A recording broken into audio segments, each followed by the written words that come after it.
There's more truth in that than you know. Just puts pressure on me now. I got to figure out something to give him. I heard the new Audi is really nice. You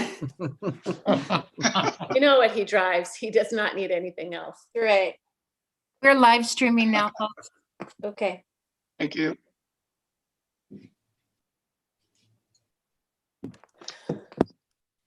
Still waiting on our student reps. I know they said Tyson might be a few minutes late and still waiting for Connor. And I did talk to Brian Tovey, and we're going to have a new student rep from Henderson Bay, hopefully joining us tonight. And her name is Abigail. So we'll welcome her if she's able to join.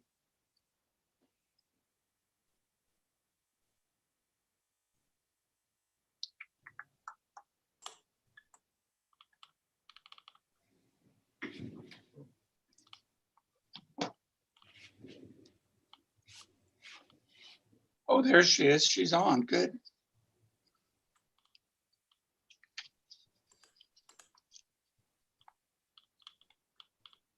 There's Tyson.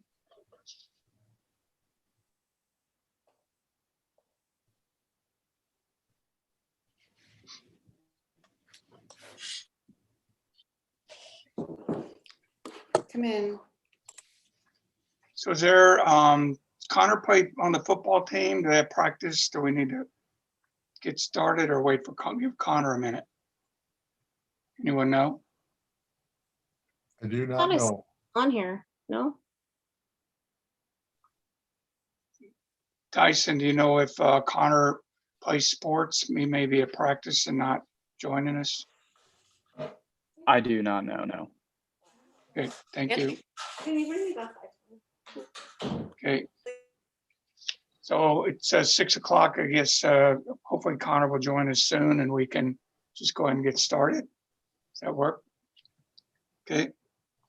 So I'll go ahead and call the February 11th, 2021 Peninsula School District Board of Directors study session to order. We'll start with the Pledge of Allegiance.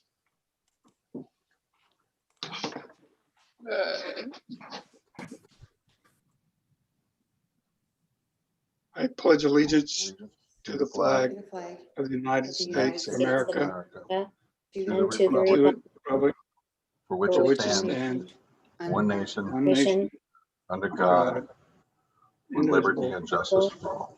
just for all. Thank you, everyone. Okay, so on March 24th, 2020, due to the Washington State Emergency Declaration, the leadership of Washington's legislature issued statutory waivers and suspensions related to the Open Public Meetings Act. The waivers and suspensions are still in effect. Per Proclamation 20-28, the Peninsula School District Board of Directors is prohibited from conducting meetings in person. Therefore, this meeting will be held virtually.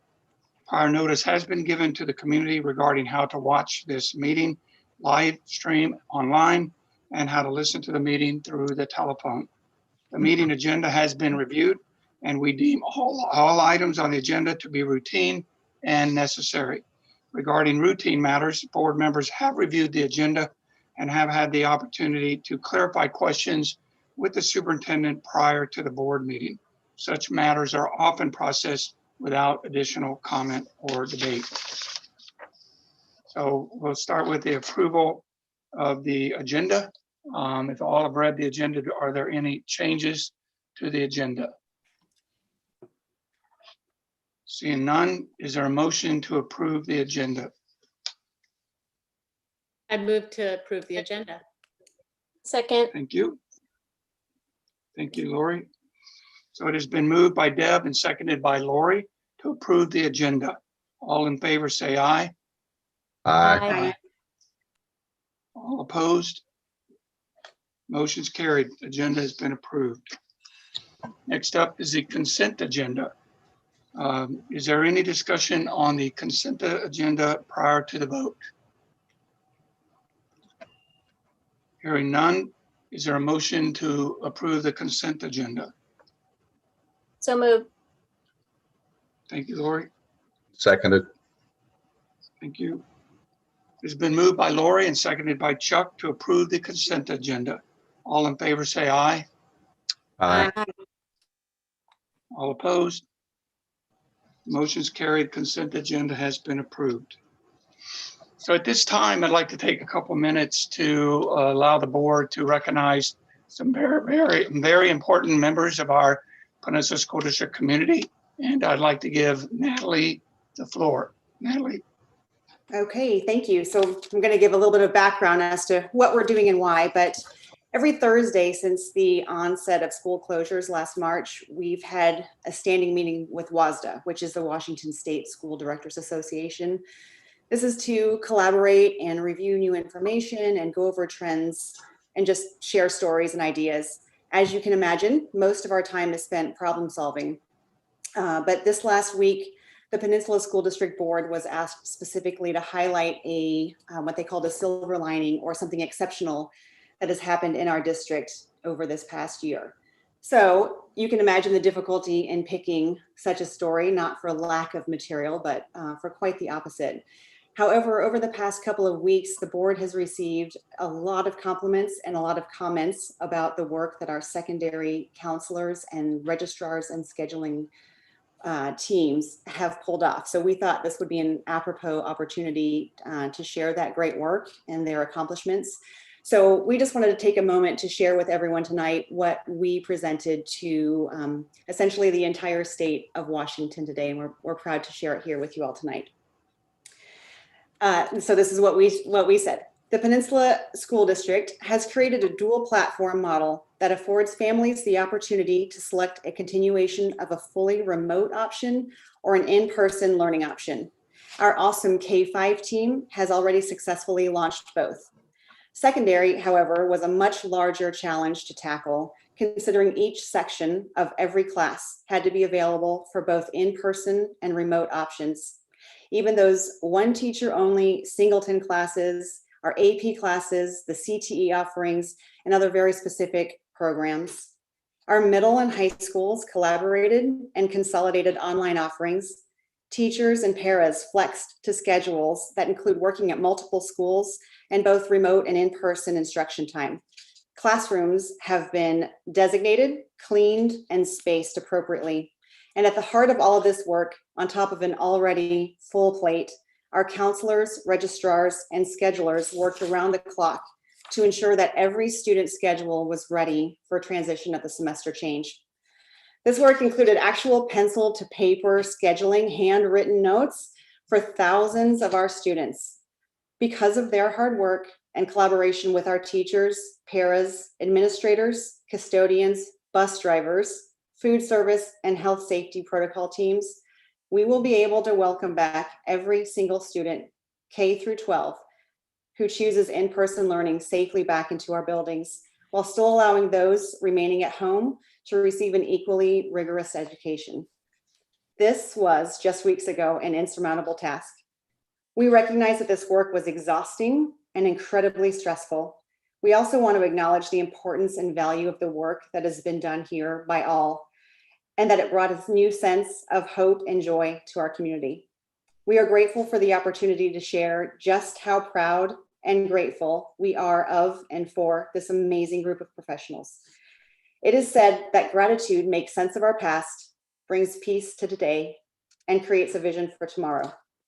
So it is our pleasure that we're able to say thank you to all who make up Team PSD, and today, especially to our secondary counselors, registrars, and schedule heroes. And we just wanted to include some of those names. And if I leave someone out, I apologize.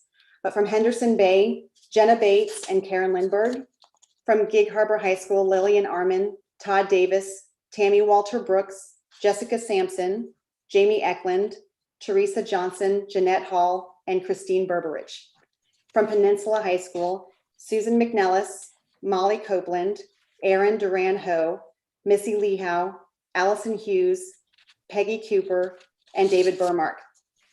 From Kopachuk, Rachel Gilchrist, Andrea Grafmiller, Debbie Michalke, and Nate Hudak. From Goodman, Daryl Lance, Erica Nemechek and Kathy May. From Harbor Ridge, Jamie Lenker, Bruce Fain, and Joy Colbert.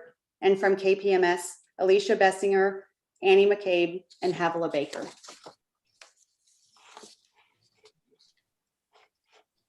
Thank you very much, Natalie. I think the whole board agrees how amazing our counselors and registers and schedulers are. So congratulations to everyone. Thank you so much for that.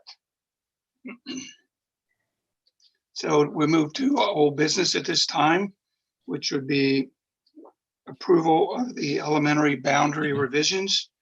At our meeting on January 28, 2021, we were presented with a recommendation and considerations for our elementary boundary revisions. The board agreed to have district administration review and refine a scenario. Tonight, we're taking a look at the revised map and considering approval. Dr. Jarvis, could you please explain the boundary revisions we're looking at tonight? Thank you, President Olson. It is indeed a pleasure to bring this before you this evening. And a quick background, 2 years ago, this community approved a bond issue. As you know, we opened Pioneer Elementary, and Pioneer Elementary opened because it was a magnet school, did not have boundaries attached. But our other brand new elementary school that will open in the fall of 21 and be done this summer has been affectionately known as ES9. And this evening you will see boundary revisions being requested as a result of adding a new school to the system and changing from, in essence, a 9-school elementary school system to a 10 elementary school system. So it affected multiple schools. In addition, later this evening, you'll also see a process that describes the ribbon cutting for elementary school number 10, which is known as Pioneer Elementary. And you will hear the naming suggestions from the committee for elementary school number 9. So it is an evening to celebrate 2 years worth of construction and work on 4 schools, but in particular, the 2 new ones that have been added to the system. So by way of reference, 2 weeks ago, you were presented some work from the boundary committee that looked at 4 conceptual scenarios for how we would carve out boundaries for ES number 9 and the effect that might have on the other elementary schools. The committee indicated to you certain preferences, and they also added some comments and questions and issues to be looked at. So on your guidance 2 weeks ago, we took what I would call the lead candidate conceptually, took it back. I asked Karen Anderson to really take that and then begin a process of detailing that would subject that map to a close look for transportation purposes, any other purposes, but in particular to look at the list of concerns, comments, questions that came out of the committee, and to be able to respond to those as well as possible. So Ms. Anderson and her entire crew has gone to work. I want to again compliment Tanya Beatty. Tanya, when she came as our new assistant for the board and the superintendent, did not know she was also going to become a boundary expert on maps. So she has done an absolutely amazing job. But what we'd like to present to you tonight is I'd like to assign to Karen Anderson the chance to share her work and really the work of a much larger group that would finalize those boundaries and request your approval based on the details. I do want to particularly draw your attention to the fact that you will see little details here and there that are particularly in response to committee and others trying to make sure that these boundaries worked well for families, for the kids, for the buses, for the staff, and to balance those throughout the system. So if I may, President Olson, I'm going to hand it back to Karen Anderson to present the maps and try to answer your questions. Karen, take it away. Thank you. I'm going to share the map. I'm going to share my screen. Make sure that you can see it. Let's see.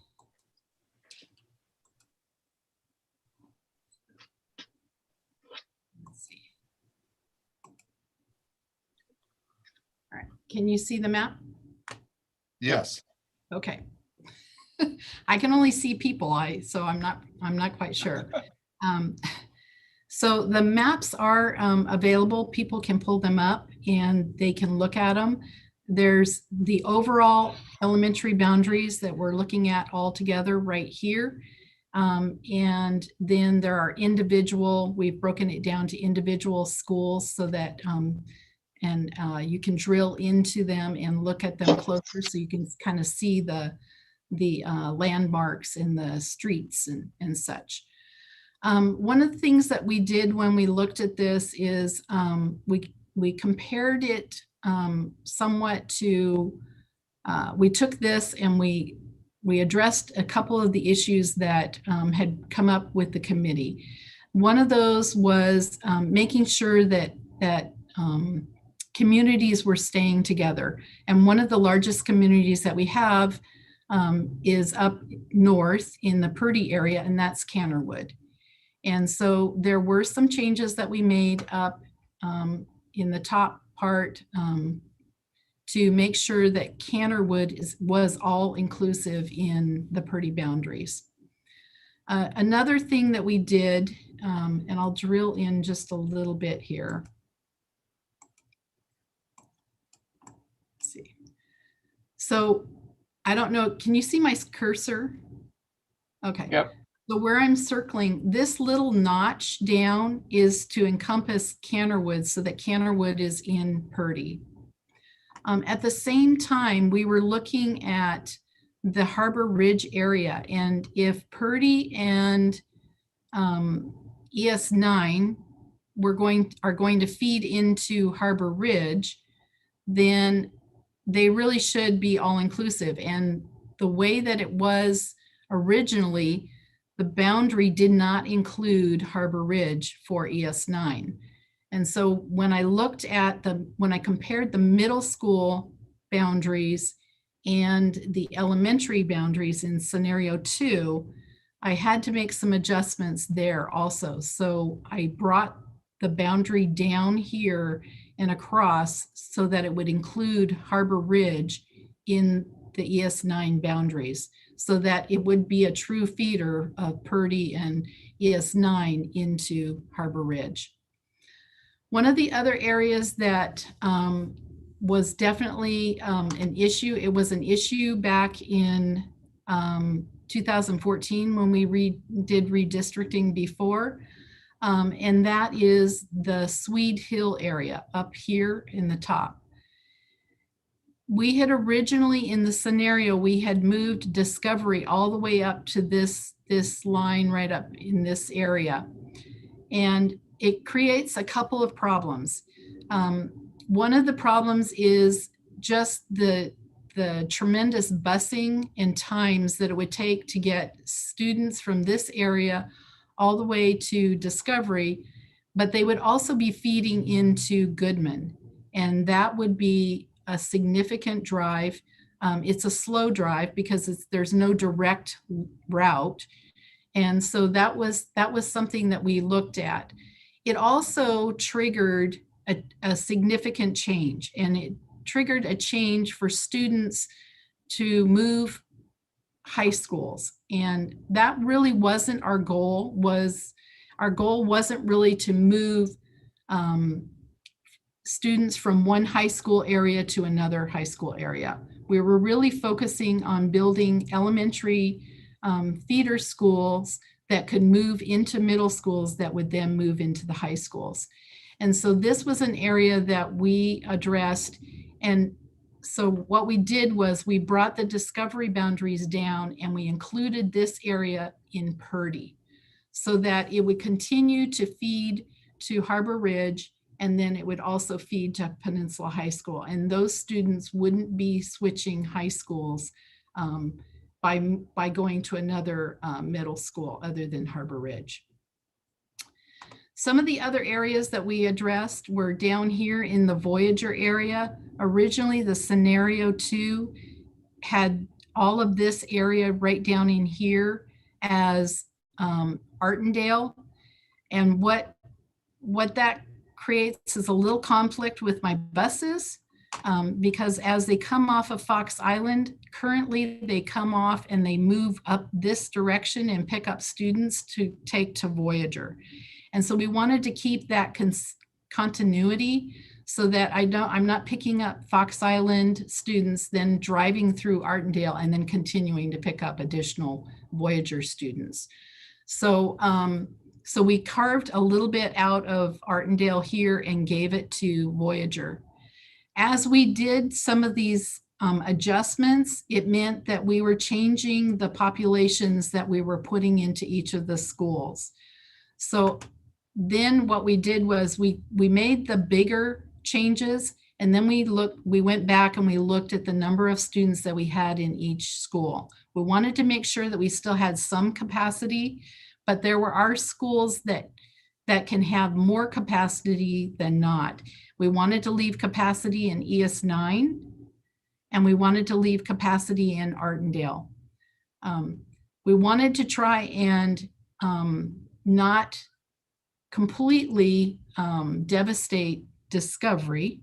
It's been a large school. It's not necessarily a large school, but we didn't want to bring it down to the 200s, which makes it very difficult to manage and such. So we wanted to bring Discovery into the 300 range and still give them some capacity.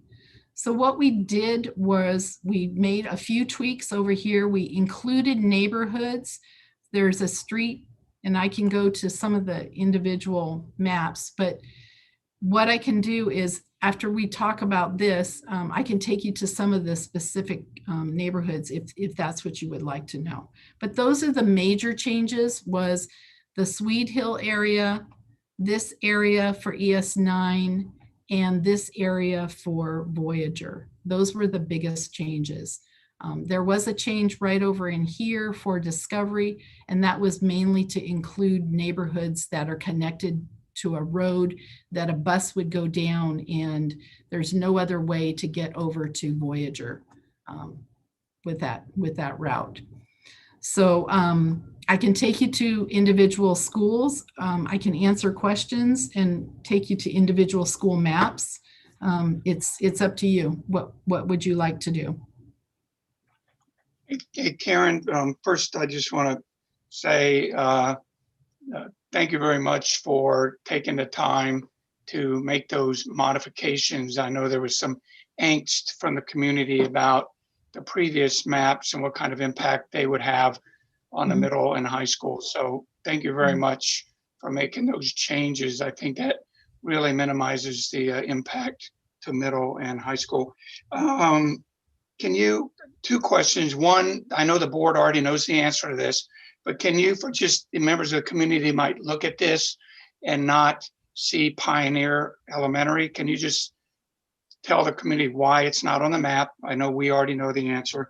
And then the student population at Voyager, since you tweaked the Artendale map, and Artendale is going to be bigger once it's complete, what's the Voyager population going to look like compared to where it is today after these boundaries are taken into effect? So first of all, there's no boundaries for Pioneer because Pioneer draws from all elementaries. So it's the entire district are its boundaries. As far as Voyager, each of our schools has some additional capacity. Voyager has still, I think they're at 95%. And so they do have some wiggle room. What I would say is that the way that we've set it up, if Discovery or Voyager became, or even Harbor Heights became impacted, say there was a new development that impacted them and they became bigger, we could adjust Artendale's boundaries to support and and take on some of that capacity, some additional capacity. So there is room for Artendale to adjust boundaries to support any additional impacts that those other three schools might feel in the future. So we've kind of got a nice, Artendale has the capacity.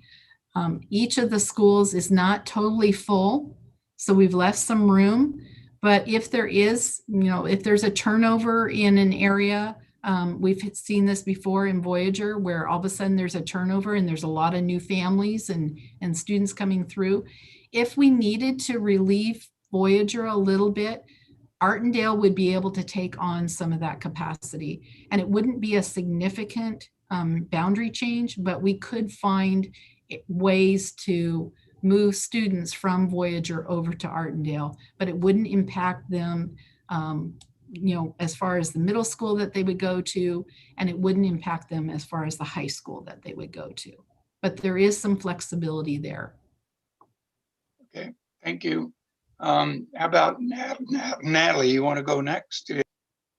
Yeah, Karen, if you're able, can you just show us an up close map of that new Purdy area can you get into street level detail so people can see what that looks like? Okay.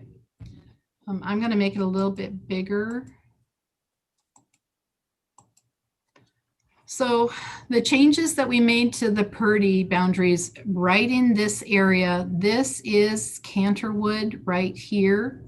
And so we wanted to make sure that we were including all of Canterwood in the boundaries. And then the second big change is this area right here. This is considered the Swede Hill area. And I believe with the last redistricting, this area was actually shifted to Voyager. And so those students were going to Voyager, but when they went to middle school, they were going back to Harbor Ridge Middle Schools because we did not change the middle school boundaries. And so this was an area that we had a lot of discussion back in 2014 when we did the redistricting. So I did know that this was an area that really a lot of the folks that are here, they expect to go to Peninsula High. That's pretty much what they expect. And so unbeknownst to me, I honestly, we weren't thinking about what would happen with the middle school boundaries at the time that we were focused on creating boundaries for ES9.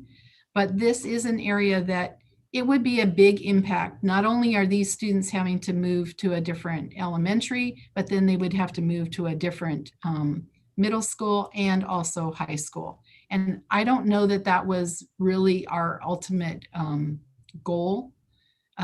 In fact, I know that it wasn't because we don't want to impact a high school. And pretty much right now, our feeders are pretty good as far as the number of students that we're feeding into each of our high schools. So this was easily picked up. The other advantage here is the busing. Currently, we can bus the kids here directly to Purdy, and then they can easily go on to Harbor Ridge. So this is an area that it's easier for the buses to pick up students here and come back down this way and then go to Purdy or Harbor Ridge. So there are advantages to moving this into Purdy. And I would say the biggest advantage is the busing. Yeah, that's great. Thank you. I'm sure others have questions. There's probably more discussion about those middle schools and high schools later, but I want to say thank you for your mindfulness in switching that back to Purdy, because I think you're right. That's the one area where it was impacted years ago and was going to be impacted again. And I think these families will be really happy with this solution. Yes. Hey, Deb, you want to go next? Okay, sure. Yeah, just I echo what people have said in terms of modifying it to address the nuances that we also dealt with in 2014 and those coming forward, that Sweet Hill area, the Artendale area, and the Voyager. So I appreciate that, Karen, and Tanya. My questions are, the size of Voyager, Karen, and you know, your bus drivers obviously know this the best. There was a consideration by the committee about the drive time in Voyager. Mhm. So if you're up on that border of Sweet Hill, Mhm. how long is that bus drive down to Voyager, vice versa with Fox Island? Are kids on the bus for a long time on those routes? I would say if you're at the end of Fox Island, yes, it probably is a longer drive. I would say that we have shortened Voyager at the top because we no longer include the Sweet Hill area. Mhm. And so it has been shortened somewhat. What I would say is that we looked at lots of different ways to, we looked at moving Fox Island into Artendale. And that is a closer route to some extent, but then the numbers just don't work. And we couldn't find ways because there's a lot of roads in this area where Discovery is that are not direct. We don't have a lot of direct routes. And so there are a lot of little minor roads here and there that the main artery just isn't accessible and not easily, you can't get from one space to another without having to go through a lot of neighborhoods and adjustments. So I would say that for the most part, Voyager is pretty similar, other than this area. We did shorten it up here. And Okay. And that was a request of the, or consideration of the committee, is to bring that border down a bit. So thank you for doing that. I noticed a lot of the considerations that the committee came up with, you were able to accommodate with making these adjustments. So thank you again on that. You know, I know that we went in to adjust these elementary boundaries to kind of balance out student enrollment across the district. And I'm really pleased that we have these 10 elementary schools that we can do this. With any redistricting, there's going to be a little bit of pain somewhere for some family. What can we do, or what are our plans if somebody is impacted and would like to try to stay in their elementary or stay in their middle school, or what? I know there's very few changes to middle school and high school, but what can families do today or in the near future about that? Well, we've always had, so when we did the 2014 district redistricting, we did have kind of a phased in approach. And so we did have kind of an opt-in, opt-out. So we allowed families to opt in earlier. Meaning move to the school before we initiate it? Okay. Yeah. So we kind of looked at it as a 2-year phase in. So we said we were going to do it by a certain date. You know, I believe it was a year out, but we gave students the option that if they wanted to opt in to their new elementary the next year could. Mm-hmm. And at the same time, there are some fourth graders that may want to stay and continue their fifth grade before they move on to the new, or to whatever middle school they're moving to. So I think that that's something that we can consider. I think we want to make these boundaries right away because of ES9 starting next year. So I don't know that there's an opt-in option, but there might be that allowance for a fourth grader to stay in that school until they graduate from, you know, fifth grade into the middle school. Okay. I think those are things that we can consider. We have a lot of in-district transfers between schools. And that is always an option for folks. So I think that we can, I think we talk about what those types of options would be. Okay. All right. And then just real quick on the last one that we haven't talked much about it, but out on the Key Peninsula, I know that Evergreen will be ready, our new Evergreen school, bigger school will be ready in 2021, the fall of. What was the thinking then? Because I don't think you moved that the Vaughn Evergreen line. Is there enough space in both of those schools? And do we need to consider that at all? So we did have some that we didn't really focus on the Key Peninsula elementaries, but you're right. Evergreen will be larger. If you tried to bump this border up to Vaughn, you'd have to go significantly far to gather enough students to fill Evergreen. And that's a little bit of a challenge in the sense that becomes a longer bus ride. And we have some students that are on the bus an hour already just to get to Evergreen. So this is a big area.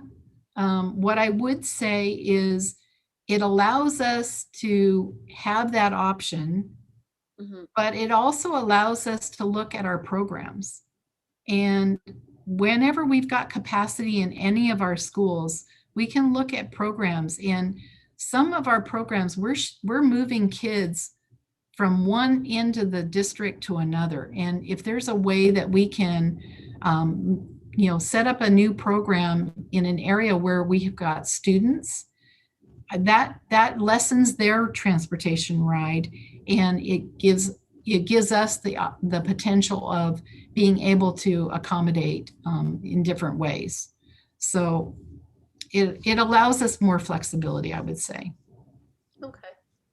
Well, thank you again. Thanks for making all those changes, and I think it looks really good. So. Hey, Chuck, since we just talked about the KP, do you want to go next? Sure. And really, I've just got one question. I think everybody's taking care of a couple of my questions. When we were doing this, did we look at future development or things that are in the pipeline that are being developed now that are going to add capacity or add students to those schools?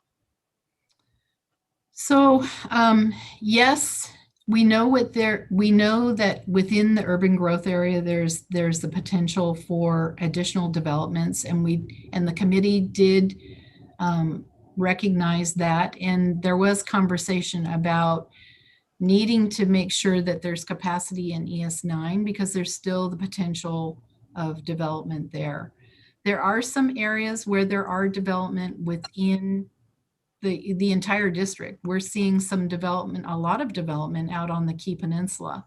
So I think the way that we've built our boundaries, there's still additional capacity in each of our buildings. It gives us more flexibility. We have some bigger schools coming online. So Artendale will be larger. ES9 is a little bit larger. And like I said before, we've got flexibility now. It might not be that we have to make drastic changes to boundaries, but we may have to make a few adjustments here and there so that we're not impacting schools. There's a development at the corner of Hunt and 46th that is, it's 150 units and they're rental units. And so that may bring additional students into Discovery. And if it does, then we may have to look at how can Artendale move up a little bit and relieve some of the pressure on Discovery. So we've got some flexibility. As we see development out on the Key, they're larger lots, but we are seeing some.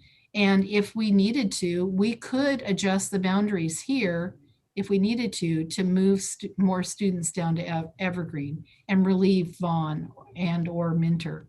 So we still have some flexibility in all of our schools.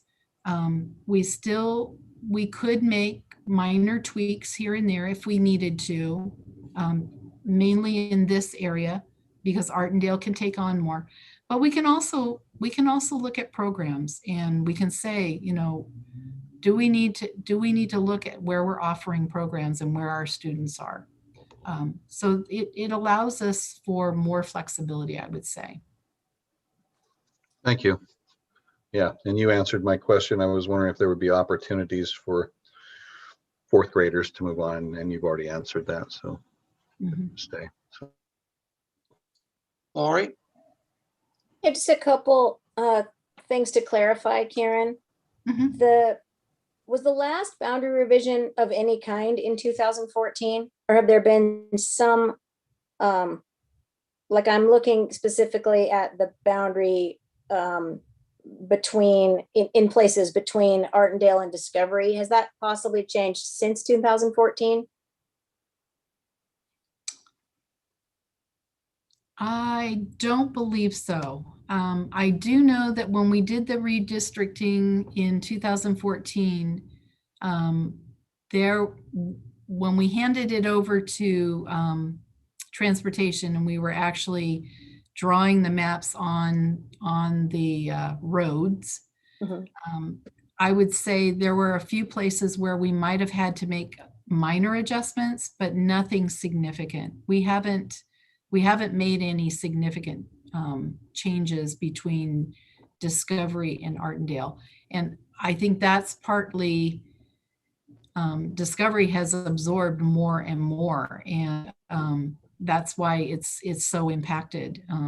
But we brought the portables onto Discovery, and so they did take on more. But the nice thing now is that with Artendale being larger and adding capacity there, it can relieve pressure on any of these three. It can relieve pressure on Harbor Heights, Discovery, and Voyager if the need were to come up. And they still wouldn't impact the high school that these students would ultimately be going to. Right. Thank you. I was thinking it had been more recent than that to alleviate overcrowding at Discovery. So I appreciate that information. And then you were referring to the area for ES9 moving a little bit farther south because of Harbor Ridge. And did you mean so that it actually encompassed physically where the school is itself? Yes. Okay. Yes. What I noted right away was, and I'll drill in a little bit here, but we had actually drawn the boundary down here, and it didn't even include Harbor Ridge. Right. And so technically Harbor Ridge was still in the Discovery boundary. And so that didn't work, because then if we truly wanted feeder schools, then we would have Discovery students going to two different middle schools. And so I did make that change, and I brought it down and across so that it would encompass the Harbor Ridge area. Yeah, okay, I appreciate that change. I think that makes much more sense there. And then last thing is just that area that you actually addressed this specifically, the area that is west of the Fox Island Bridge and south of Warren Drive, that little piece. To those kids, it looks like on my map, those kids go to Voyager now. Yes. Correct? So that makes, okay, more sense. Yeah. They'll just stay. Perfect. Yes, the buses actually come off the bridge, and this area right in here, these all connect to this street, and this is the way that the bus goes up to Voyager. And so I actually carved this back out, and I put this back into Voyager just because of that bus routing system. Okay, great. And lastly, just a comment, because Deb really asked the question, which was about, if there's someone this is particularly a hardship for them, what can they do? And you addressed that, which I appreciated, because we obviously don't, I think I can speak for all of us. things are challenging enough for our students right now. We're not trying to impose, another hardship on anyone's family, certainly. So, I mean, it's always going to be difficult more for some than others anytime you have to redistrict. But I appreciate you taking all the time to look at these specific, really challenging spots and just make it the best that it can be, and also give folks an option if it still doesn't work for them. Yeah. Thank you. Tyson? David, can I say one more thing? Yes. And just kind of looking back over this and over the years, I'm certainly glad we're having this discussion with 2 new elementary schools and expanding some of the others versus not having that space. So a huge shout out to our community again for making this discussion happen. Now Tyson. All right. I don't have any concerns that haven't been addressed. The main comment that I have about the elementary boundaries is that I thought that it looks really nice and that we did a great job of keeping communities and neighborhoods together. Because as a kid, I remember that was always my favorite thing, was that I went to school with my neighbors, and that when it was summertime or getting into the warmer weather, we were able to walk to the bus stops together, and just having those memories and being able to just go to the same school and play soccer at recess and have the same experience. So I just wanted to say that I'm very happy to see that we were able to keep communities together. And that is my main comment, is thank you for keeping communities and neighborhoods together. Thank you, Tyson. So I'd like to take just a minute to recognize our newest board member, and that would be Abigail Richards. She's our new student rep from Henderson Bay High School. So welcome, Abigail. I recognize this is your very first school board meeting. So if you choose not to make a comment at this time, we would certainly understand, but I want to give you that opportunity to talk about the boundaries if you've had any chance to review these maps in advance. So if you don't come off mute, oh, there you are. Okay. I know.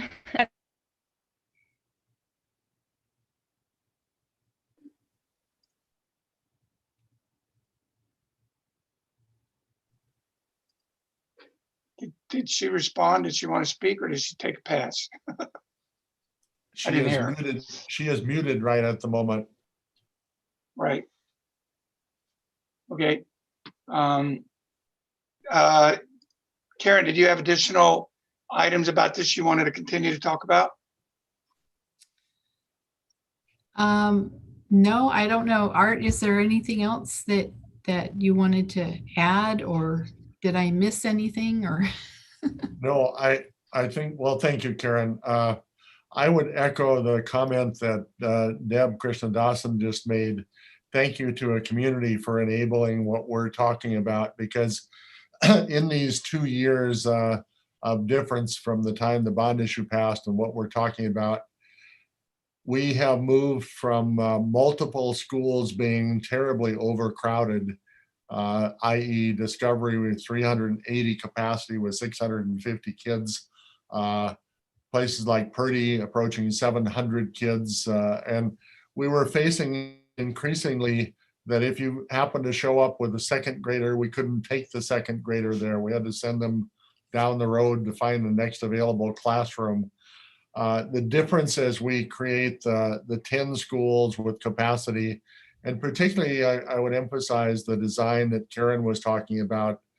As an example, Artendale with space, so that wherever the new development occurs, wherever the neighborhood changes and it starts to get impacted, you've got the ability to have the school next door be able to, in essence, increase their space. So what a gift to the community. And between Pioneer and ES9 alone, without talking about the increased Artendale, we've added over 60 classrooms to be able to accommodate kids that should in fact allow us to serve the district well for the next decade, including the growth areas without being overcrowded or moving kids down the road because we didn't have space. So that's a long way of saying thank you to a community. It's beautiful to be able to present this and say it will serve us well.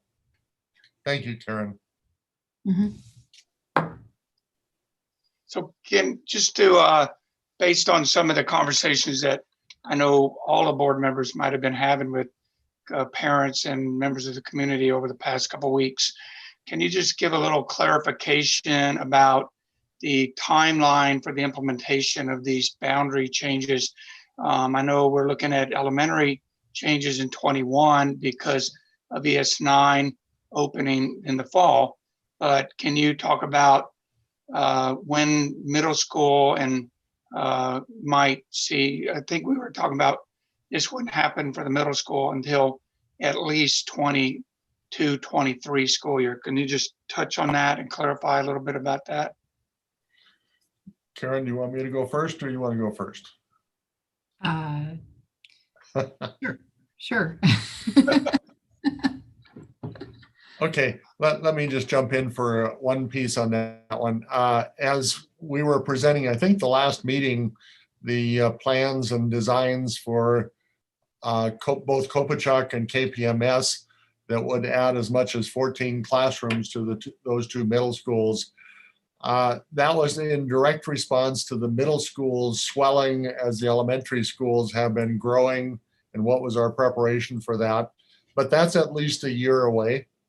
The second part is that our most problem child, our most troublesome area was Harbor Ridge, which is in the middle of the urban growth area, and it's our fastest growing area, and it had the least capacity to extend or expand. So as we are able then with this process to define the elementary boundaries, and as Karen was talking about the feeder system so that it's very clear and very manageable, that feeder system prevents the overcrowding 2 years from now or 3 years from now of the middle schools. And it gives us also the freedom, in direct answer to your question, Mr. Olson, your question was that we don't need to make that change. And if somebody did say they wanted to finish and they were affected by this, we're not required really to shift them until the pretty much the fall of 22 and thereafter. So the fall of 21 is not one where we need to force people to make a shift. Does that answer that question? Yes, thank you. Karen, would you like to add anything to that?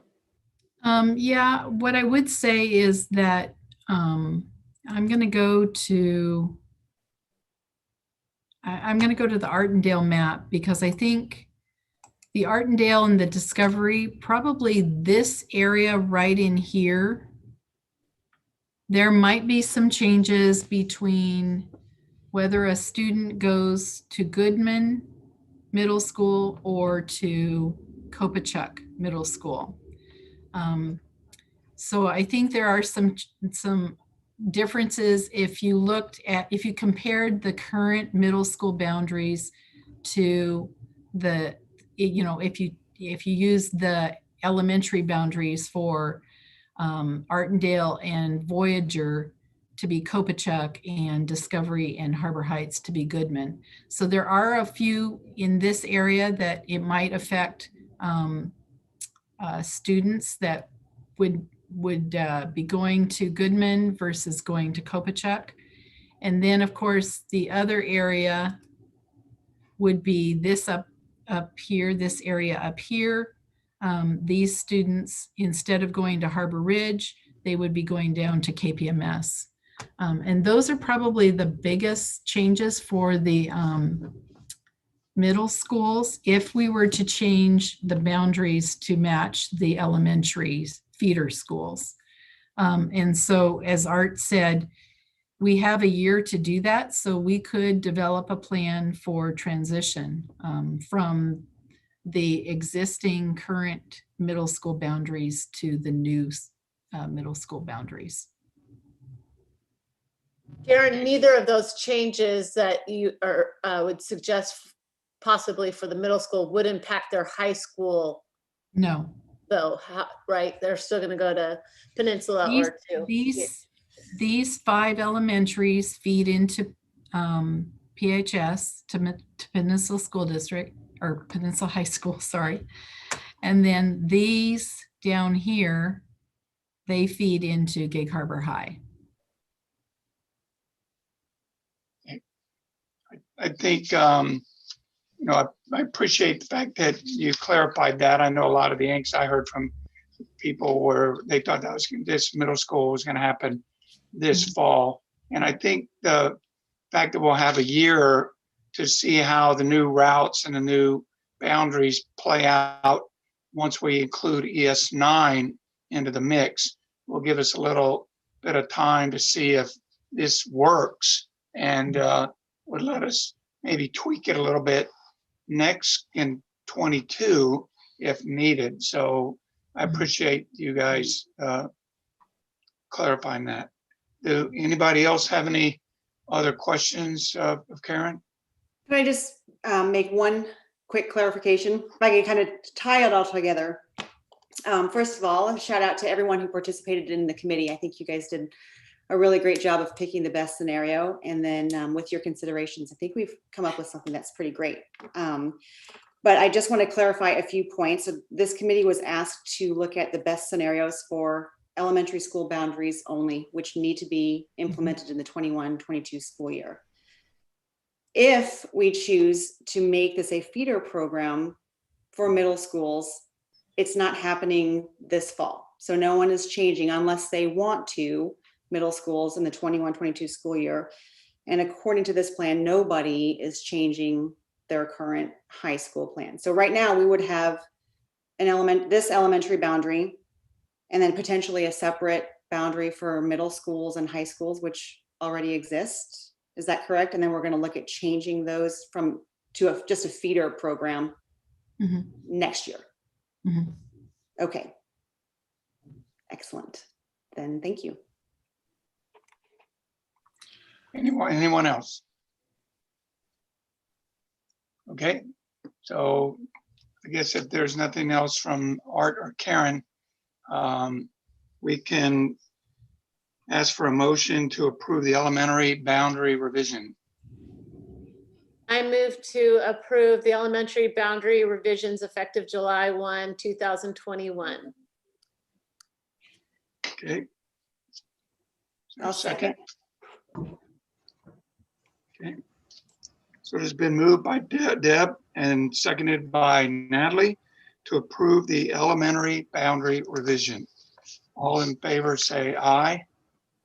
Aye. Aye. Aye. All opposed. Okay, the motion is carried. The elementary boundary revision has been approved. Thank you, everyone. And thank you, Karen, and the committee and school district for all your work on that. Okay, so I would be remiss, and I'm not going to let her off the hook that easy. Abigail, you are a new member of our board, and we appreciate having you here. So since we're not going to be able to meet in person for the foreseeable future, we won't be able to introduce you at that time. Would you like to say a few words to the board and community about yourself and why you chose to be a representative? Hi, I hope my computer doesn't glitch out. I'm sorry if it does. I don't really have much to say, but I joined because I think a lot of people were telling me that I'd be good for this position, I guess. I like articulating stuff about how well our school is doing and the things that we can do to change.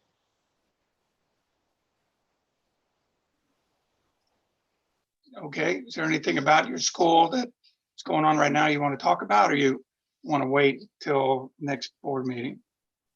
I think I can wait. Okay, all right. Well, welcome to the board and thank you for volunteering to be. Okay, so next we will be study section 6.1. We have a couple updates from the capital projects department and Dr. Jarvis. Thank you. Again, in a way, it's a continuation of the celebration of adding new buildings. And as Pioneer has somewhat quietly opened this year, we've not been able to have a big gathering to celebrate. But as you know, we moved children and staff into the building these last few weeks. So we have a ribbon cutting scheduled, and I'd like to be able to, we would like to outline for you and the community how we're going to celebrate the ribbon cutting in spite of the fact that we don't get to gather the way we would like to, with hundreds of people in the community to celebrate Pioneer and its opening. So for just a moment, think ribbon cutting, and I'm going to hand it back to Amy. Amy Gordon, would you take the lead? I would be happy to. Can you hear me okay? Yeah, we just lost your picture though. Oh, you did? Now there you are. What happened there? Okay, so Tanya, I think, has my presentation she's going to share. So that's the end of it. So maybe we can go to the front of it. There we go. Thank you, Tanya. Okay, so you took the words right out of my mouth, Dr. Jarvis. We have a celebration coming up, and I've had the privilege to help plan the official ribbon cutting and opening of the school. I have been working with other folks. It's not just me, but from Capital Projects. I want to give a shout out to Viggy. And from the school, we had Stephanie Strader. From the superintendent's office, we had Tanya, who helped out. And from DLI, Chris. And from the communications team, Andrew and Brooke. So we've been meeting since last fall to prepare for this grand event that we have now scheduled for, next slide please, the 24th of this month. So 2 weeks from yesterday, Wednesday the 24th at 11 a.m. We will be joining at the school. I would ask you to park on the south side of the building. That's the side by Henderson Bay, because we're going to have our event in the covered playground, which is behind the school. It's a beautiful new structure, so we'll be able to actually use part of the school for our event. And it is going to be a COVID gathering. So very carefully, we'll bring people together for this celebration, a small group, but we'll need you to wear your face masks and be prepared to social distance from other people so we can all be safe. So most of the public participation will take place by way of live stream. So it's just unfortunate that, now we're in COVID, and so we have to limit the number of in-person attendees. So luckily, we have a great live stream team with Chris and the DLI folks there who are going to be able to set up and manage the live stream. And we will be showcasing our live stream on the Peninsula School District website and our YouTube channel, as well as the Pioneer Elementary School page and the Pioneer Elementary School Capital Projects page. So if you go to our website on the day to watch the live stream, you'll receive a pop-up which will take you directly to one of those pages that will provide the live stream direct for you. And then after the event is over, we're going to archive that recording, and it will, so people can go back and watch it, or if you want to go watch it. So as far as student participation, again, because of COVID, we have to be creative about how we involve our students. So we're really leaving that up to Stephanie, since she has access to the students. And I just talked with her again today, and she has some great ideas. We may have a student who can either lead us in the Pledge of Allegiance or perform the national anthem. And then we also have a couple of videos she's working on to show with us. And you're probably wondering, how would you do a video outside under a play structure? And I don't know if you know, but the school has these amazing 75-inch TV screens. And so they're portable, they're on wheels. So we're gonna be able to roll those out. Hopefully the weather will cooperate. But Chris assures me we can still get them over there with no problem, and we'll be able to show some videos from students. So, but that's gonna be a big surprise. Stephanie's assured me it'll be great. So let's talk about the communications plan. So hopefully you've all received the board. You've received your invitations. Tanya has been sending those out on behalf of Art. And here's a look at what the invitation looks like. We've had to do 2 invitations, one for the select group of people who are going to be coming in person, and then another invitation for those people who will be invited to watch live stream.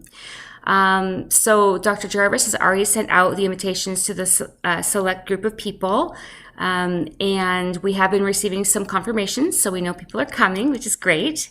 And we've also sent out invitations again to folks who can watch the live stream from home.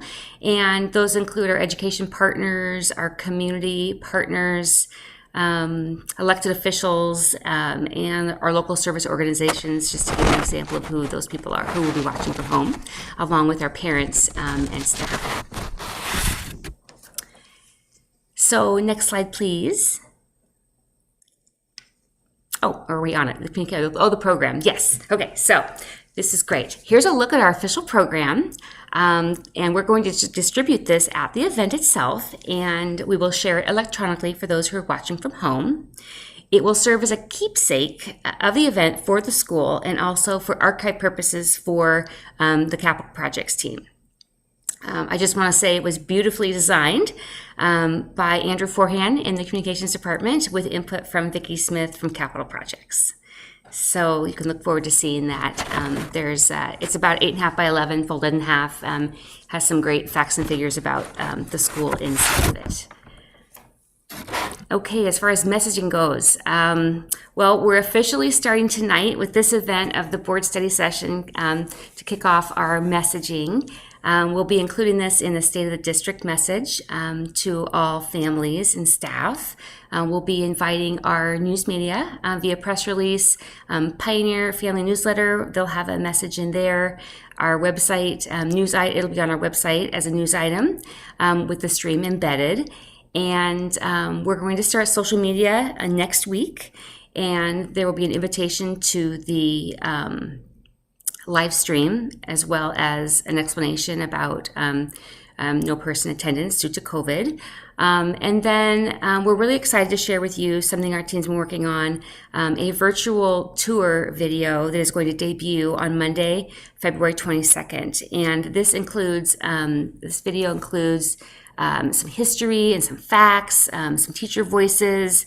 We've got beautiful shots of the school, all narrated mostly by Stephanie, but also some of her staff members as well.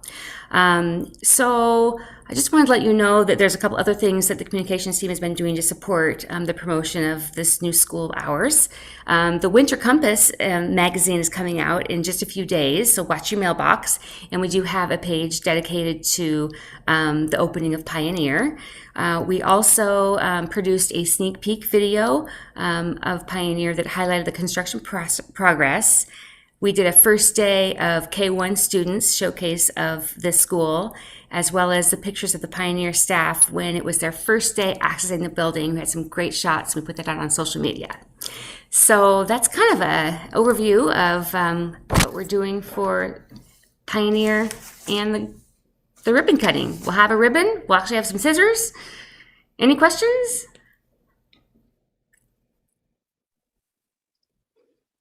I think it looks amazing. Great. And so do we know how many in-person, since it's already past the cutoff for RSVP for in-person, how many in-person people will be there?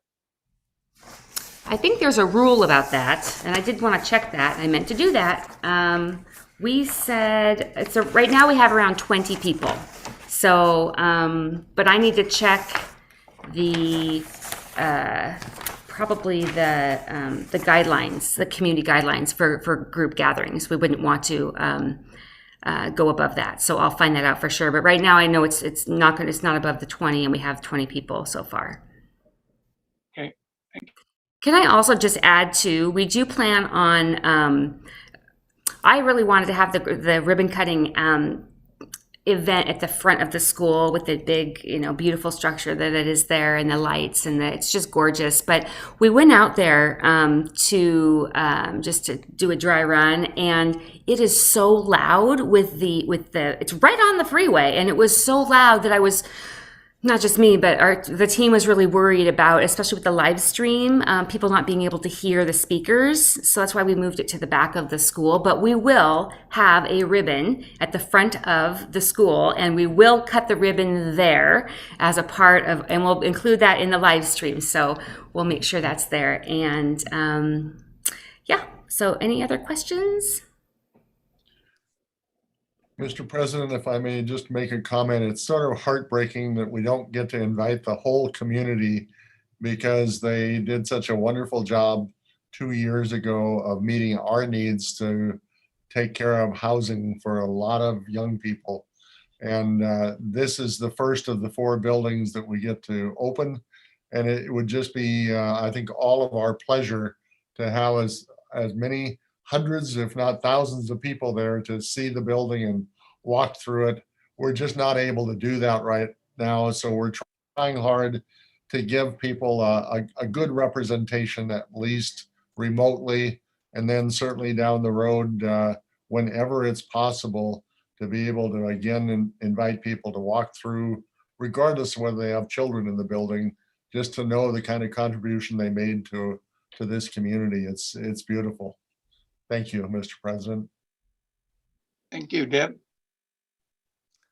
Oh, You're I all was, I was just thinking about Amy's comment about the noise factor up in the front of that school there. And it's interesting you say that, Amy, because that was one of my concerns when we were looking at constructing that building, and my concern with that. Amazingly, going in that school, you hear none of that. So while it might be outdoors, it certainly isn't indoors distracting our kids. So I just wanted to point that out in case people didn't know that. Anyone else?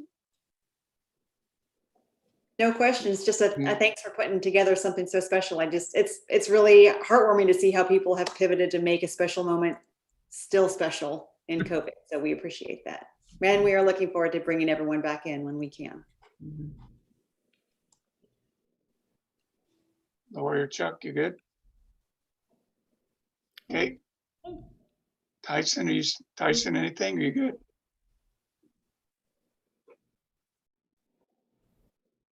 Okay, thank you.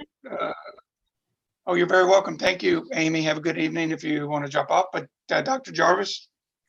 So part 2 of the capital projects report, you've been used to hearing things about construction. So tonight is boundaries. It's sort of the consequences of building new buildings. ES 10 was the one we were just talking about for ribbon cutting.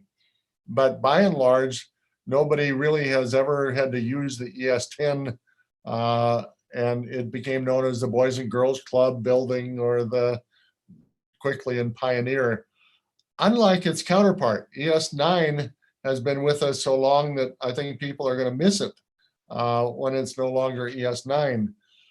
But I want to present to you a very proud planning principal, Mr. David Brooks, who has been doing all kinds of planning for design and all the things. He has been, I think it's fair to say, dying to get to this point where he could present to you a name, and the fact that you have now defined an area that says these families will be the families who attend this school. The next part of that is to be able to have a name that says they're not just attending a space that's ES 9, but they have gone through a naming process. Mr. Brooks, as you'll hear, has followed diligently the board policy on naming. And I think if I stand in his way any more than about 2 seconds worth, he's going to burst with pride, because they have had a lot of fun tackling that next piece. David Brooks, would you present the work that you and your committee and others have done to get to the point of suggesting that there should be a name for ES9? Thank you, President Olson, members of the board, Dr. Jarvis. Yes, are really excited. And I'll have to say, 2 weeks ago at the January 28th meeting, Dr. Jarvis did mention something about Mr. Brooks doing the happy dance when you took that initial move to talk about boundaries.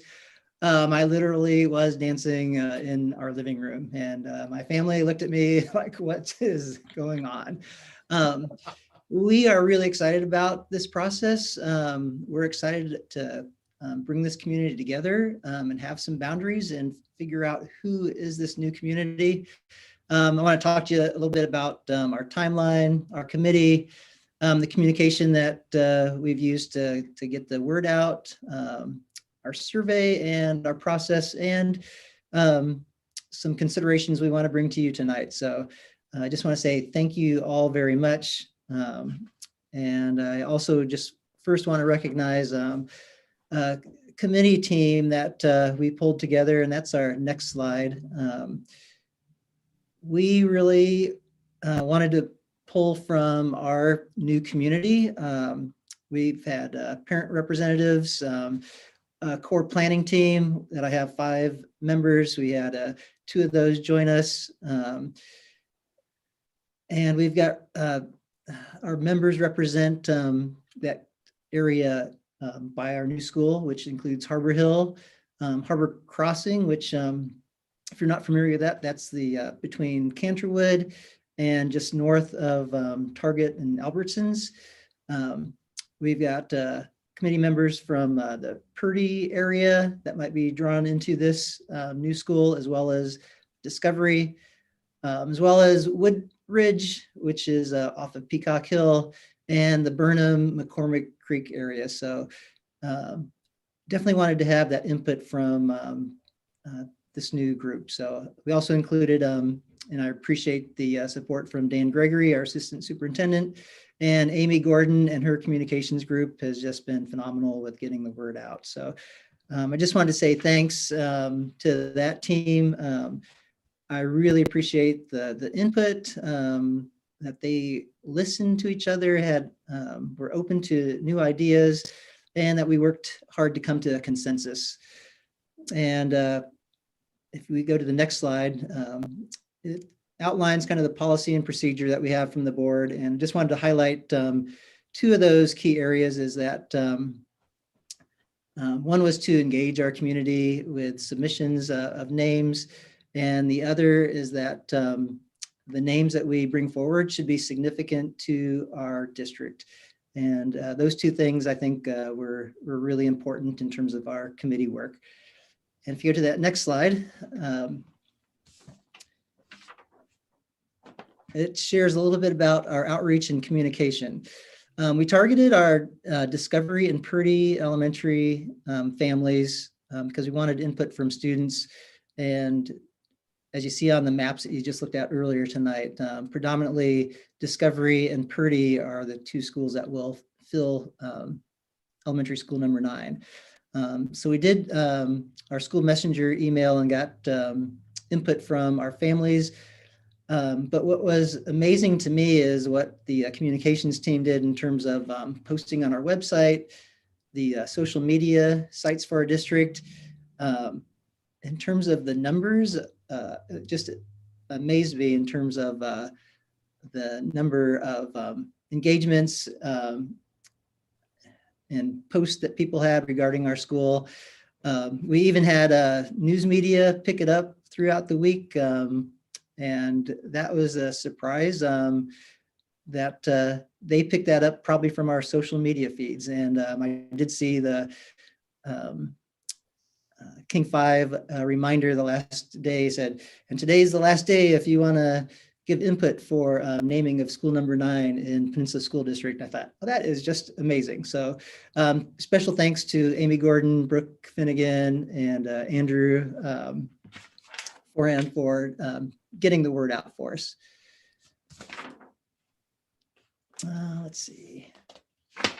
Leading to our next slide, I did want to give you a student perspective before we jump into kind of our process and our survey. So Tanya, are you able to play that quick, short little video for us?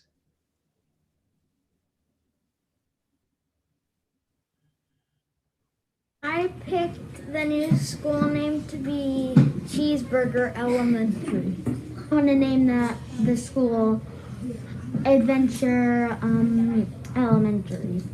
I think the new school should be called Intergalactic Elementary. And I think the new school should be called Greenwood Elementary. Math school. Name for the school would be Discovery Math School. And I'd like to name the new school Peninsula Academy. I think we should name the new school School 44. We should name the new school Green Park Elementary. I would like to call it this new school a school. Yeah, I think we should call the new school Sunrise Elementary. I think we should name the new school Cheeseburger Elementary. The new school should be called Washington's Elementary School because it's in Washington. I would like to name the new school Hot Dog Elementary. All right, so as you can see, Mr. Brooks and Mrs. Abel, we heard you need some help thinking of. yes, we did need some help, and I do appreciate Mrs. Bigger's class reaching out for us. And just to give you some perspective that our families are excited about naming this new school, even though I'm totally good with ES 9 or even 9 3/4 since we jumped from number 9 to being now the number 10th school to be added to. If we go to our next slide, I'll share a little bit about our process. Our survey, we had 560 responses from our survey, which I thought was amazing. It had close to 150 different names for us to look through. So for our process, we really did try to focus on that piece of something that's significant for our school district. We did give people time, our committee time to kind of process, review, dig a little bit deeper. And then we went through a series of bringing forth names and digging a little bit deeper. We did some polls to check in and see where we were.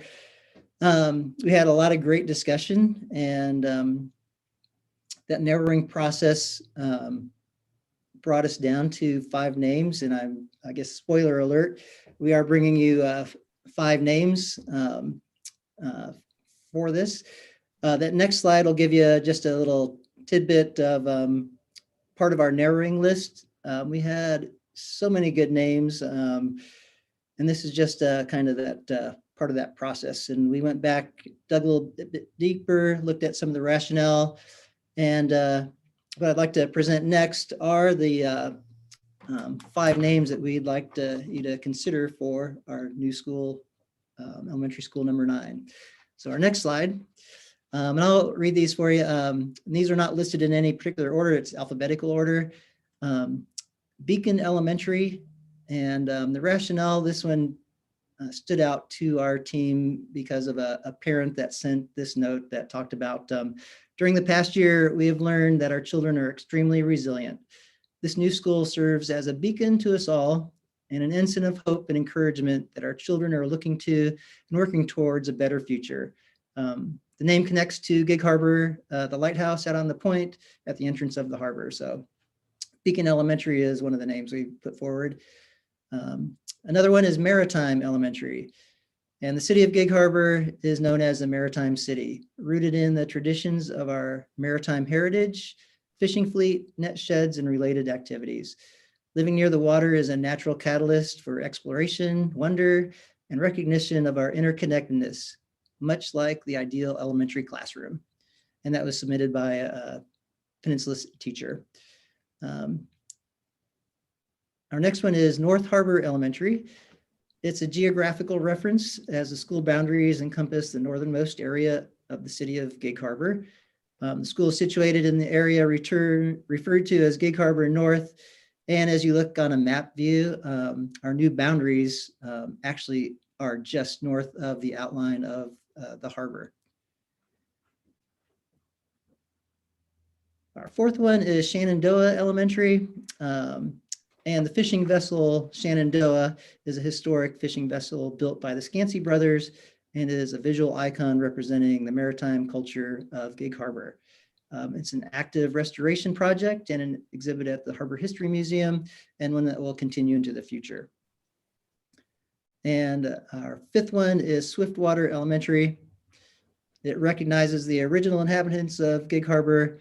The word Swiftwater is taken from the translation of the name of Gig Harbor's original Native American inhabitants, the Squababish, and their connection to the swift currents of the Narrows Passage. The Swiftwater Band of the Puyallup tribe had gifted a native building recognizing that the settlers needed a building to teach their children. So just wanted to share those 5 with you. Those are the 5 that our committee had consensus on, and feel confident that any of those would be a wonderful name for our new school.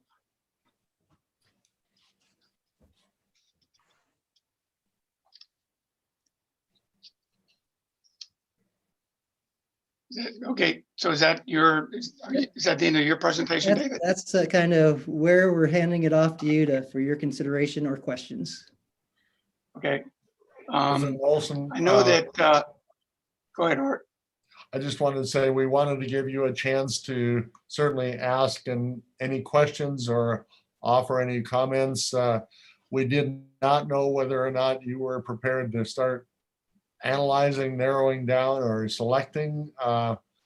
If it were up to Mr. Brooks, you have about 5 minutes. He's ready to roll. But we also understand that if the board chose to take more time, we would bring this back to you 2 weeks from tonight if that was a better decision part. But mostly we wanted to present to you the work of the community and the committee, and be able to start the conversation. I think we recognize that any time there's a naming process, it needs to be really in the hands of the board, and you make that final selection. So this is our effort to put that in your hands. If for any reason you said there's more work to be done, then we will take that back and add some more work. But we're proud to present this to you with 5 names and at least get a good conversation underway. Back to you, Mr. President. Okay. Well, first, let me, I hope on behalf of the board, thank David Brooks and your committee for their hard work. And I'm glad that you finally got to this point after a 2-year wait. You're literally just right around the corner from getting your students in your new school. So that's super exciting. I know for consistency purposes, I talked to board members about it, and that when we did this before for the naming of Pioneer, we got the names, and we took some time to consider the names, and then we came back at the following board meeting with our, I don't remember if it was our top 2, but I was kind of thinking we could come back in 2 weeks with maybe our top 2, and then everyone give their top 2, and we see if there's a consensus there, and then further discussion. And so I would like to recommend, it's just me as one board member, that I think there's some great names up there, and we have some time to think them over and come back to at the next board meeting with maybe our top 2 and see how it goes, and then hopefully pick the name next board meeting. So anybody else want? Go ahead, Natalie. And I just ask a question. I think these are really exciting names. I love the story. Thank you for putting a story and the rationale behind each one up, because that really helps us. I don't know, it helps give a personality to each of the names. I have a question about the Swiftwater. I'm not sure, I know this came up a few years ago. What is the process for working with the Puyallup or the Squabash tribes to make sure, first of all, that this is something that they want to share with us, and how do we go about getting permission or a blessing to do that? Yes, great question. Actually, there's a former Peninsula School District student who's a parent now in our district, and she's a Puyallup tribal member, is a historian for them. And she reached out with a personal phone call just to clarify and say that the Puyallup tribe encourages communities to recognize the heritage, and that that name, the Swiftwater, is something that they would be proud and appreciate from the district. She, like I said, it's just would be having that name considered is considered an honor. So that was her message to us. So I'm not sure if that answers your question, but that's I appreciated her reaching out to me with that. Yeah, great, thank you for that. I've also reached out to the tribe. I've got some friends on the board there too, and they would be honored. Although I'm kind of leaning towards cheeseburger.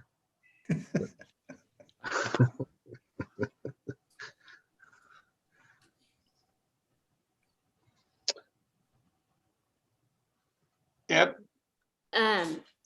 One, I thinking about this initial discussion tonight, I was kind of just taken aback because pretty darn honored to be naming a school in the Peninsula School District. This hasn't happened aside from Pioneer for 32 years. So the fact that we're able to do this as a board is pretty darn special, and definitely want to take this.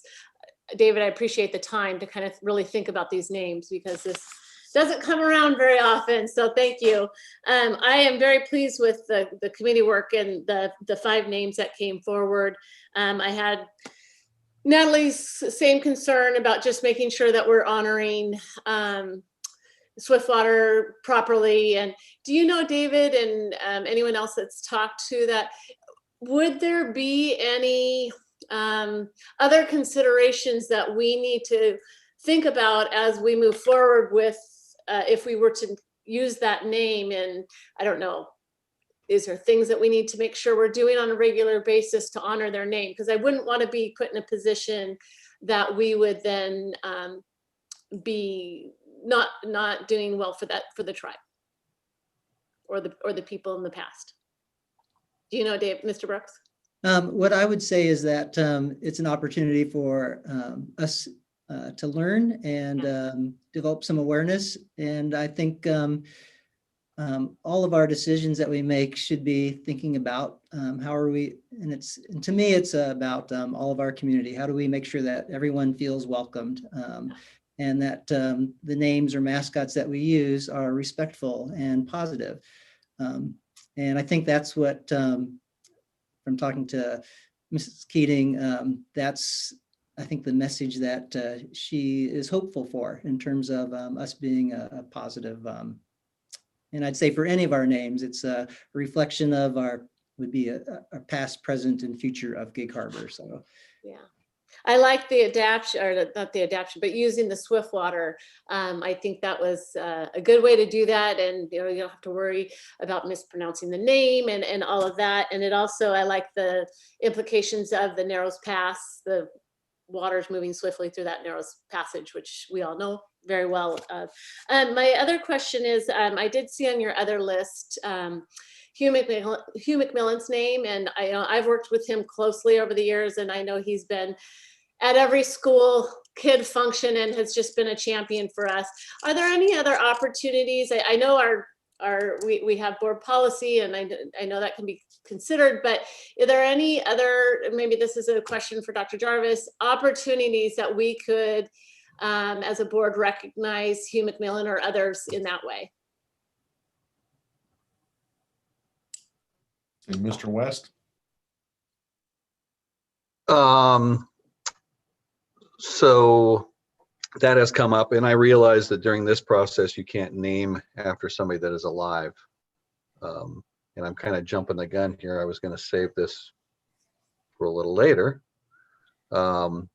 Sorry. But You can wait. You can just wait. My question Yeah. will get answered later. okay, let's, That's fine. I can wait. yeah, okay. Yeah, I just have an put it idea out though. there as a question. Sorry. Okay. I have an idea. Let's finish this conversation, but yes. Okay. I would like to echo what the other said. I think that there's some good names, and I think that I appreciate the committee giving the background, like for Shenandoah, what the meaning for Shenandoah is. I think that's a great name. I think Beacon is a fabulous name, and the thought behind why Beacon Elementary would be a good choice. I know it's always easy to think geographically Harbor North or North Harbor or Harbor whatever, because we have other schools similarly named. So I think it kind of makes sense for that to at least be in the list. But I do appreciate the thought that's behind each of the name. And I do know that a couple years ago, we did run up against some potential hurdles for naming a school after a tribe, because there could be some political issues and things like that. But I do think the names we have are very, very good. So does anybody else have any comments on the names? Would everybody be okay with coming back in 2 weeks to the next school board with your top two and see if we could come to a consensus at that time? Or anybody Just ask disagrees with one it? more question. I forgot to mention this earlier, still with regard to the Swiftwater. It just came to my attention today, there's a proposed bill, it's House Bill 1356. And who knows what will happen with that, but it serves to prohibit, I think it says the inappropriate use of Native names in public places. And I think it particularly has to do with mascots and things like that. But I just also want to make sure, obviously our intention is to do the opposite. It's to honor this tribe and to bring attention to the history. But, you know, I think as we move forward and have these discussions, we need to make sure that we're not violating what that bill would stand to block. I just, We'll validate that one to make sure it's a bill that's in process, so we don't know the exact final language, but we'll try to make sure that there's anything that's understood.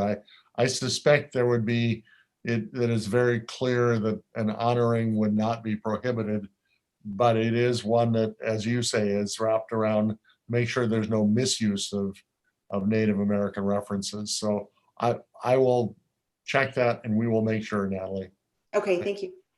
and I would just chime in on that is Ms. Keating did share with me that I did ask about that, and she said that the tribe would be honored to have that name used, and that in terms of there would not be conditions attached to using that name. So I just wanted to share that was the information shared. I just wanted to add my thanks to Mr. Brooks and the committee, and it was noteworthy that there were 150 different names submitted. I thought that's quite the task to pare that down to 5. So I applaud you. It's not easy to do. And like everyone else has already done, thank you for the backstory on the names you gave us. There's great names here, so it'll be fun to mull these over and do some research and pare it down to the number one. I do personally love the second grader who suggested a school. I think that would be a good one. Thanks. Thank you, David, for all the work. I'll pipe right in here. And I've had second thoughts on the cheeseburger. I'm afraid of the sabotage that would happen to that mascot. And so I'll pull my reconsider on that one. You could get some backlash from the hot dog community. Yeah. But you got some So, great names Tyson. there. Yeah. Yeah. How about you, Tyson?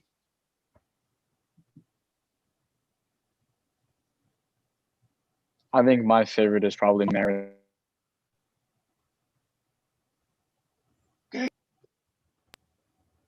Okay, so would everybody be okay with bringing your top 2 back in 2 weeks for hopefully to pick a name?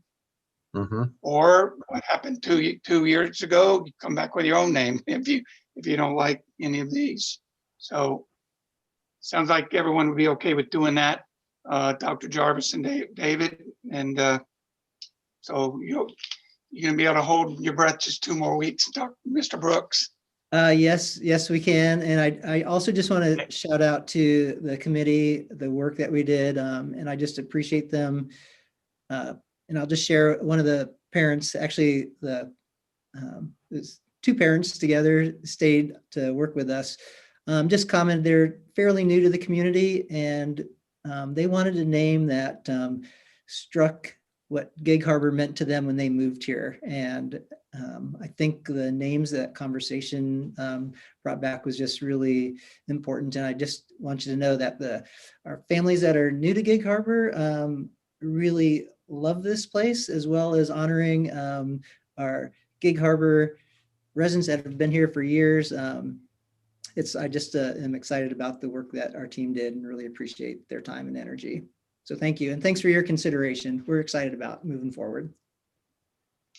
Thank you, David. I hope people appreciate sort of like what Deb alluded to earlier. This opportunity doesn't come around very long, and this name that we choose will be on this building for 50 or 70 years, and we want to make sure we get it right. So, thank you very much for everything. So Chuck, you said had something you wanted to add? I did. So one of the things that's going on out on the Key Peninsula, and that's kind of the home of Hugh McMillan, is at Evergreen Elementary School, we are saving the gymnasium. And we've had a lot of conversations about making that into a community building. And I would like to propose that we name that building the Hugh McMillan Community Center. So it's right in his neighborhood. It would be a great honor to him. And it's something that would serve this community very well, his community. So I don't know how everybody else feels about that.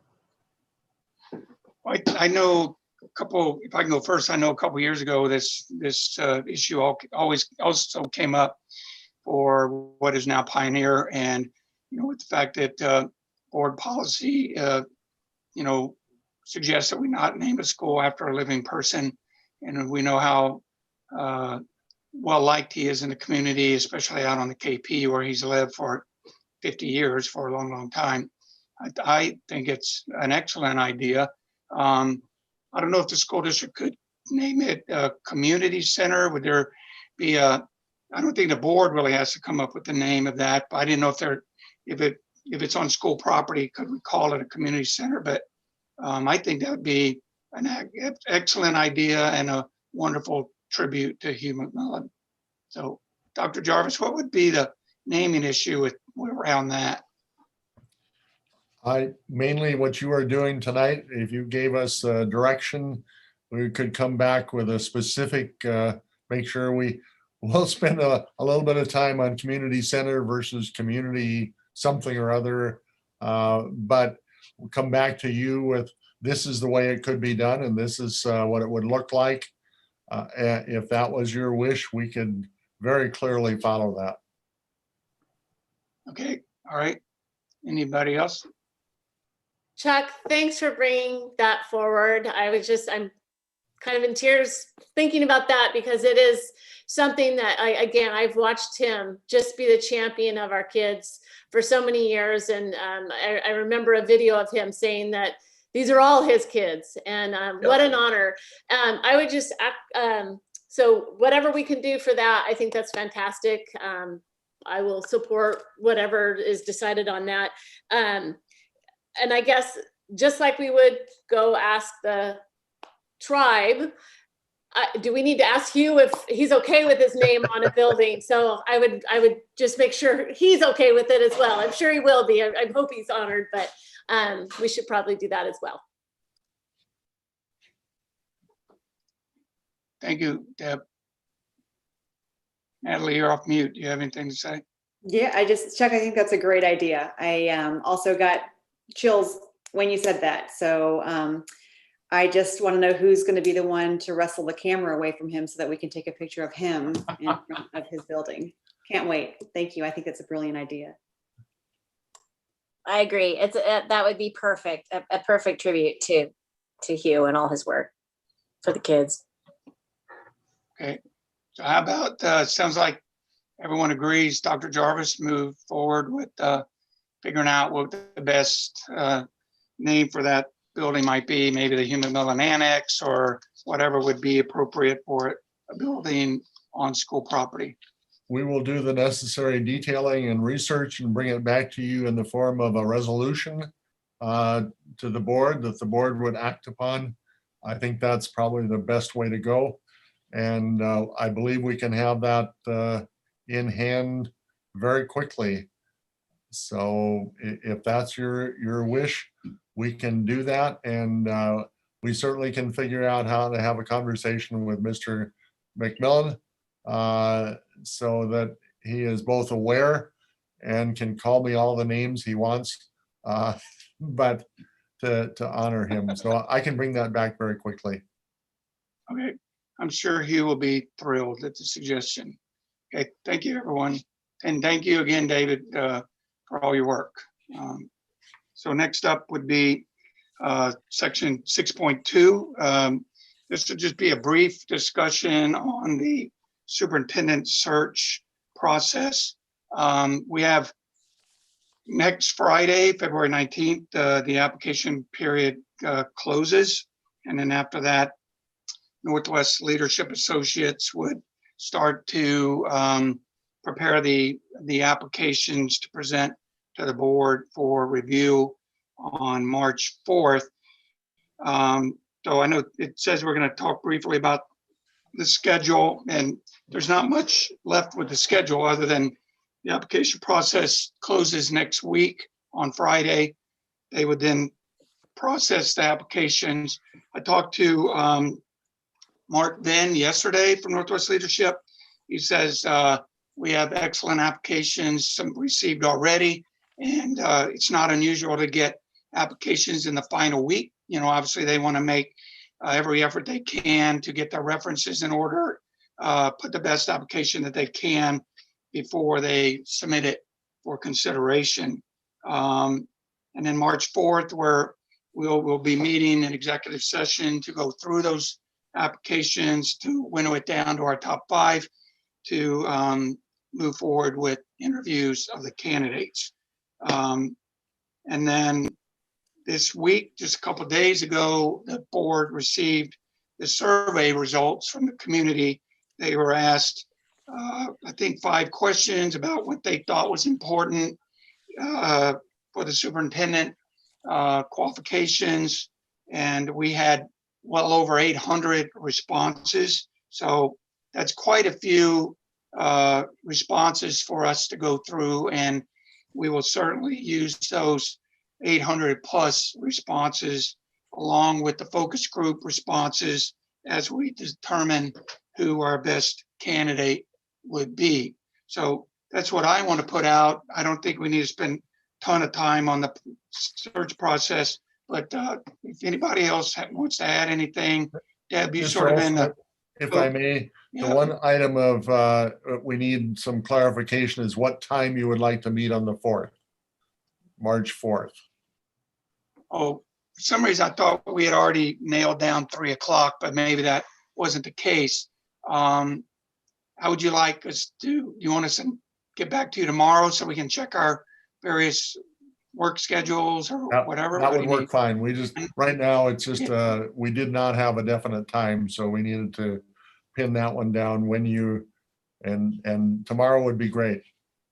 And the request Okay, 'cause was. I know Lori will be zooming in, and I'll check my work computer first thing in the morning and see if, I think I talked to Mark then, and probably Deb did too. If we were to have it, you know, like at 3 o'clock or so in the afternoon, it's gonna take several hours. And then that would give him and Wayne a chance to return home. They have a couple hour drive. So if we did it too late in the evening, they wouldn't get, so I wouldn't mind respecting their time if we can do it mid-afternoon. But if everyone could get back maybe to Tanya tomorrow on that, would be appreciated.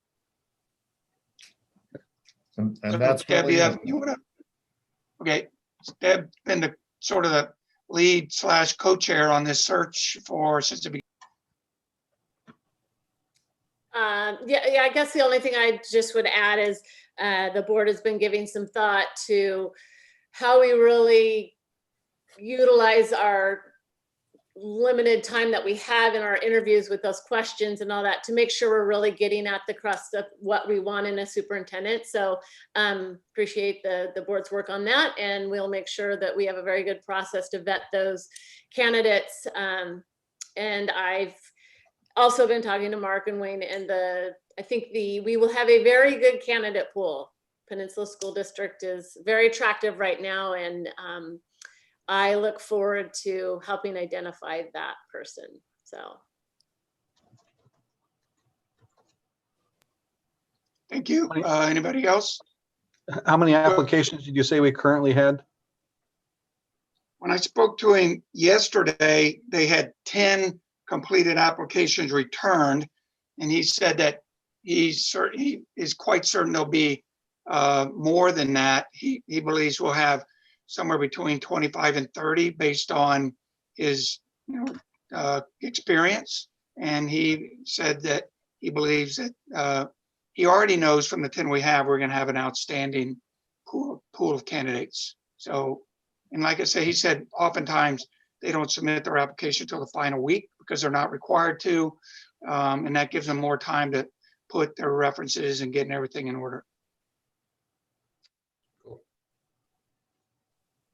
Anyone else?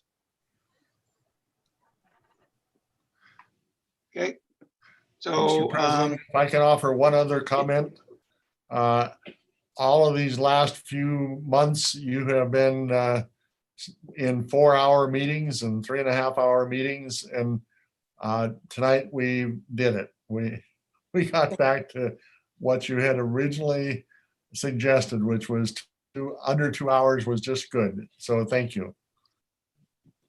Well, thank you. And so I know that it's a 3-day weekend for most people. So I hope everybody enjoys the 3-day weekend. And it's dark outside, so I can't tell if it's snowing, but I guess at some point tomorrow morning, have you made a decision yet? I know it's off topic, but about school tomorrow, will you wait up till you wake up in the morning, Dr. Jarvis?